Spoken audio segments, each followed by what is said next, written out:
I would say, from our past experience with the Big Ten championship and being in that game last year, it's just like you have to have that mindset that like this is your last game, like, and I guess in this situation it will be, but you can't be afraid to die out there, and you gotta put everything and more into it in every play, and try to execute as well as you can.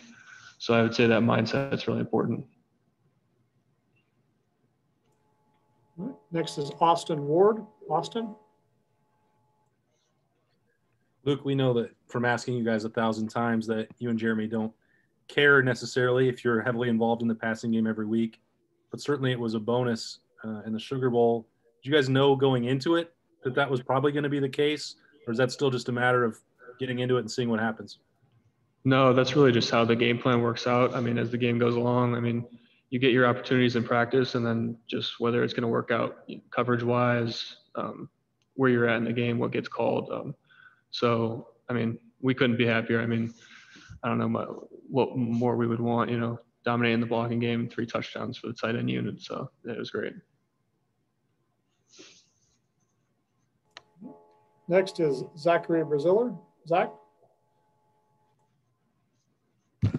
When you look back to the Sugar Bowl and Justin's performance, what are you going to remember the most? Is there something that kind of is going to stick with you as you remember that performance?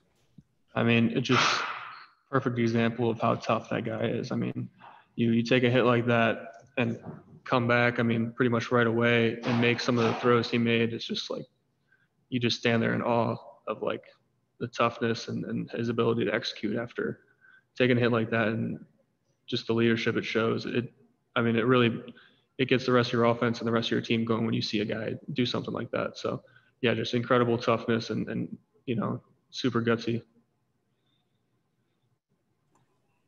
Next is Dan Hope. Dan? Hey, Luke.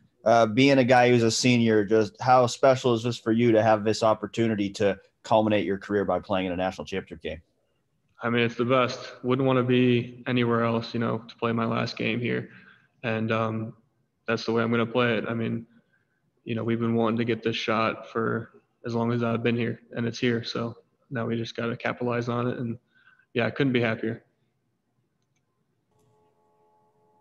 Nathan Baird. Nathan?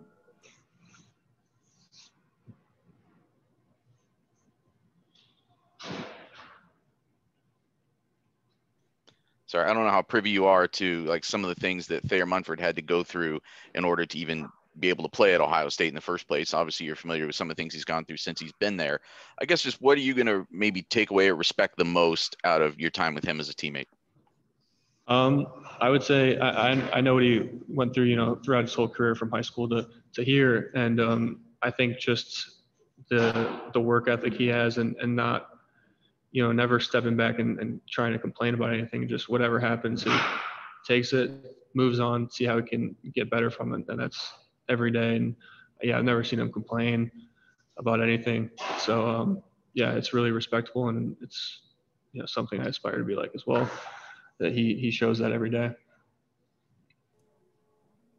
Next is Angel Wells. Angel? Hi, so who inspired you growing up as a young athlete? And is there any player who you've modeled your game after throughout your collegiate career?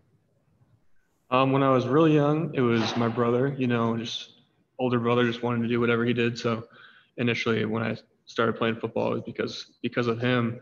And then as I started to play tight end, I mean, the obvious answer growing up was Gronk, and just his ability to, block like the best tight end in the NFL, and then also make some of the catches he did look like making it look easy. And then, as I've grown, I've watched, Zach Ertz, Kittle, Kelsey, all those guys, and watched their film and just tried to, take something from each of them that they do really well and put it into my game. Next is Ben Hall. Ben? Hey, Luke, you decided to stay in your home state and go to Ohio State for college. What would it mean to you to bring home a national championship following Monday? I mean, that's everything. As a kid growing up in Ohio, I actually didn't watch a ton of sports growing up, but the one sport I did watch was Ohio State football. And it means everything to the football fans in the state of Ohio and the people from where I'm from. So I mean, it would mean everything. So yeah.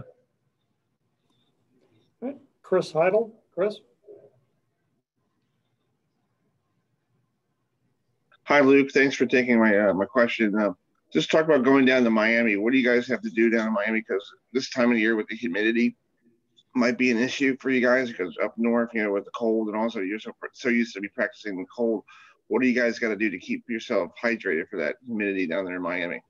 Yeah, I think that just goes into the preparation, leading up to the game, throughout the days before, during the day. And I think we have the best in the country to help us with that with, our training staff, Coach Mick, training staff, like nutrition and all them. And I know we'll be ready because of what they do.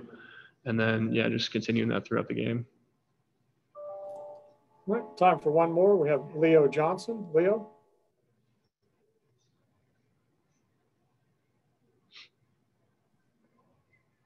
Back to the Sugar Bowl, what was it like to beat the Tigers after being told by doubters and critics that you had next to no chance? I think that just got, a weight lifted off of our shoulders and my shoulders. And, it was like a relief, but then knowing we have the job's not done. But I was a redshirt freshman in 2016 when we were at the Fiesta Bowl. So, that bad taste has been in our mouth for the past 4 years. And huge relief. And then just really great to finally get that win. Great. Thank you very much. Appreciate the time today, Luke. We look forward to seeing you in Miami. No problem. Thank you.